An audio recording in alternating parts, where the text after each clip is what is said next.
സാർട്ട്, search and rescue radar transponder എന്നാണ് ഇതിനെ പറയുന്നത്. ഇതും നമ്മൾ ആ ഒരു എമർജൻസി സിറ്റുവേഷനിൽ യൂസ് ചെയ്യുന്ന ഒരു സംഭവമാണ്.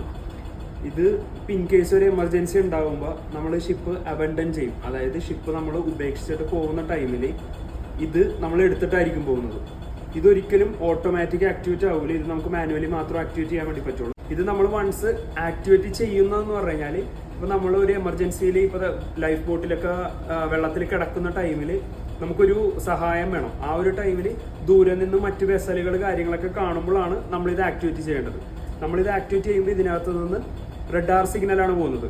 ആ മറ്റു ഷിപ്പിന്റെ റഡാർ, എക്സ്ബാൻഡ് റഡാറിലേക്കായിരിക്കും ഇതിനകത്ത് നിന്ന് സിഗ്നൽ പോകുന്നത്. അപ്പോൾ ആ ഒരു സിഗ്നൽ അവിടെ കാണുമ്പോൾ അവർക്ക് മനസ്സിലാവും ഇന്നൊരു ലൊക്കേഷനിൽ ഇതുപോലെ ഒരു എമർജൻസി, അതായത് ഒരു ഡിസ്ട്രസ് ഉണ്ടായിട്ടുണ്ട്, അതുകൊണ്ടിട്ടാണ് ഈ ഒരു സാർട്ട് സിഗ്നൽ വന്നതെന്നുള്ളത് അവർക്ക് മനസ്സിലാവും.